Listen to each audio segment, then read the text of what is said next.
The coronavirus outbreak reveals China's darkest secret. And why is a Mistер Бийн impersonator becoming a mouthpiece of the Chinese Communist Party? That and more on this week's China News Headlines.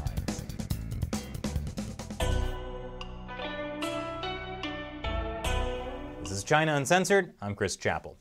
The coronavirus has exposed plenty of authoritarian tendencies in the Chinese Communist Party.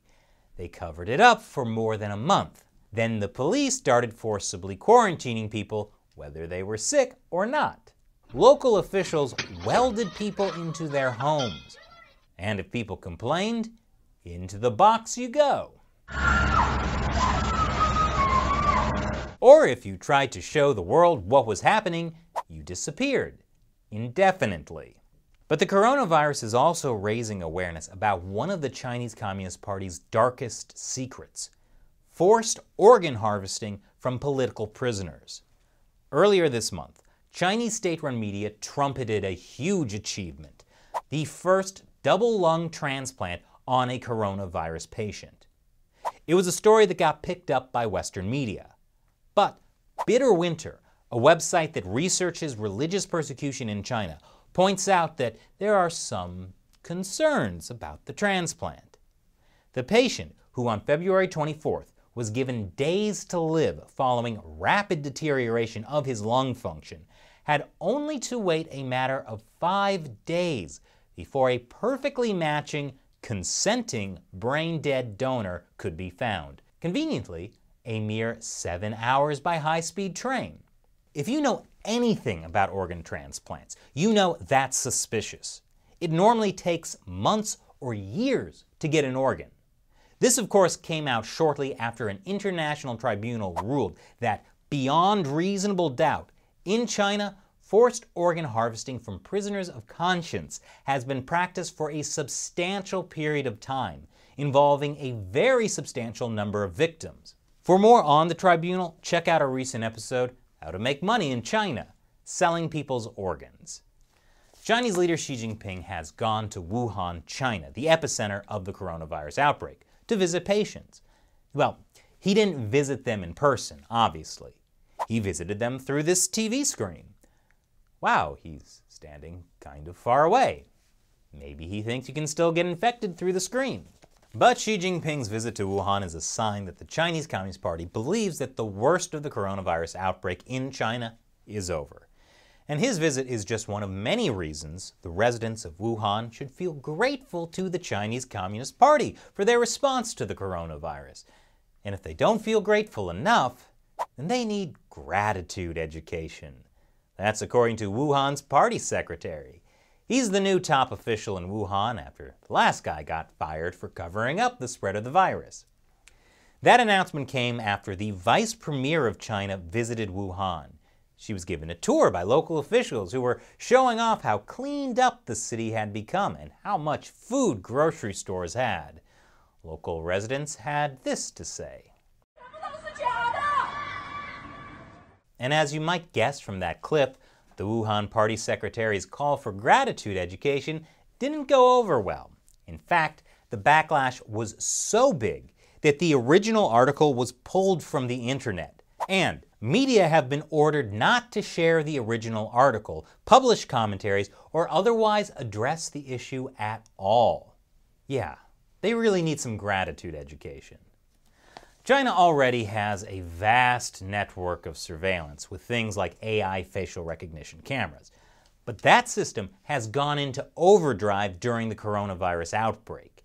And to help ensure that all Chinese people show the appropriate levels of gratitude to communist officials, that system will probably be here to stay. And don't worry, authorities will be able to see how grateful you are, even if you're wearing a mask. But some people just don't know how to be grateful. Like this guy, Xu Zhiyong. He's a well-known Chinese activist who called Chinese leader Xi Jinping's response to the coronavirus clueless. He now faces up to 15 years in jail for subversion, and he should be grateful it wasn't more. Then again, maybe he'll gratefully volunteer his lungs for transplant. And you know who's really not grateful? Tibetans living overseas. In New York on Tuesday, 1,000 Tibetan protesters came out to commemorate the anniversary of the Chinese Communist Party liberating Tibet in 1959. Liberating Tibetans from their lives, that is. At least they're grateful to be in America, where they can protest the Communist Party without getting their organs harvested. Speaking of crimes against humanity, there's a Mr. Been impersonator in China. Mr. P. That's P like the vegetable, not... Never mind. Here's Chinese state-run CGTN for more. Nigel arrived in Wuhan in January for tourism purpose and chose to stay there after the outbreak. Yes, he chose to stay there. And ever since, he's become a propaganda tool for the Chinese Communist Party. Widely circulated clips of Mr. P show him enjoying the lockdown life in Wuhan and applauding the government's brave decision to quarantine the city. Yes, nothing says brave government decisions like locking up citizens. The safety measures that are taken here on a daily basis by the population of Wuhan are nothing short of being incredible. The government have done an amazing job. I hope Mr. P enjoys his 15 minutes of fame as a Mr. Been impersonator who shills for the Chinese Communist Party. And I thought nothing could be more humiliating than doing community theater. But the point is, everything is fine in Wuhan, which is why the government is telling people there to get back to work, you lazy bums. I'm sure the Communist Party is doing that because the coronavirus is really under control, and not because the economy has cratered because workers have been staying at home. A lot of builders have gone out of business as well because the real estate market is collapsing. But business everywhere is hurting. In fact, in the US, the Council on Foreign Relations was going to hold a roundtable discussion called Doing Business Under Coronavirus. But then the coronavirus conference was canceled because of the coronavirus. Very reassuring. But the coronavirus hasn't slowed down China's military ambitions. The Chinese Navy is outbuilding everybody. I mean, priorities, right? Johns Hopkins University has created an interactive map showing the coronavirus outbreak.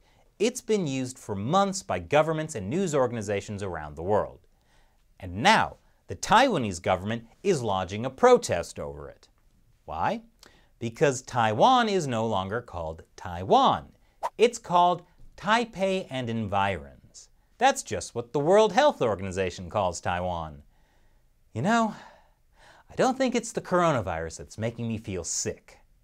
But the good news is that after lots of negative publicity about the decision, Johns Hopkins has decided to change its map back to saying Taiwan. They're now using the US State Department's naming conventions instead of the WHO. And coming up next, I'll answer a question from a fan who supports China Uncensored on Patreon. But first, did you know YouTube has been secretly unsubscribing people from the show? Take a moment to make sure you're still subscribed. And if you haven't subscribed, what are you waiting for?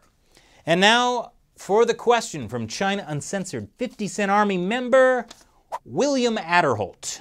The WHO's name for the coronavirus, COVID-19, hasn't caught on. Any idea why? And what would be a good replacement name? Good question. Coronavirus is actually the name of a family of diseases. For example, SARS is a coronavirus. So, in mid-February, the World Health Organization dubbed this coronavirus COVID-19. This was their reasoning behind the name. We had to find a name that did not refer to a geographical location, an animal, an individual or group of people, and which is also pronounceable and related to the disease. Having a name matters to prevent the use of other names that can be inaccurate or stigmatizing. And obviously, the WHO wouldn't want to do anything that would hurt the feelings of the Chinese Communist Party. But they only issued the new name months after the virus first began to spread in China. That was a long time for the public to only have coronavirus as a name. People got used to it. And it sounds better than COVID-19. What would be a better name for a deadly disease spreading around the world and killing people? Well, sounds like communism to me, but I think that might just be confusing. Thanks for your question. And thanks for watching. Remember, YouTube has been demonetizing almost all of our episodes. They'd have run us out of business if it weren't for support from fans like you who contribute on the crowdfunding website Patreon. I call them the China Uncensored 50 Cent Army. If you'd like to hear your question answered on the show, join the China Uncensored 50 Cent Army by going to patreon.com/China Uncensored. Once again, I'm Chris Chappell. See you next time.